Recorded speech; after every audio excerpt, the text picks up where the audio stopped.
సత్యము పక్క పక్కనే ఉంటే పక్క పక్కనే చూపుకి రెండు ఒక్కటే బొమ్మ బొరుసులు పక్క పక్కనే చూసే కళ్ళు ఒక్కటే అయినా రెండు వేరే రేగిని మలిచి కనుపాపలుగా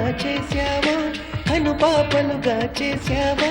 చిలిపి వెన్నెలతో కన్నులు చేశావో మెరిసే చుక్కల్ని తెచ్చి వేలి గోళ్ళుగా మలిచి మెరుపులు తీగని తెచ్చి పాపిటగా మలిచావో వేసవి గాలులు పీల్చి వికసించే పువ్వులు తెచ్చి మంచి గంధాలెన్నో పూసి మేను మలిచావో గంగై పొంగే మనసు కవితల్లే పాడుతూ ఉంటే తుంటరి జలపాతంలా కమ్ముకున్నది నీవేగా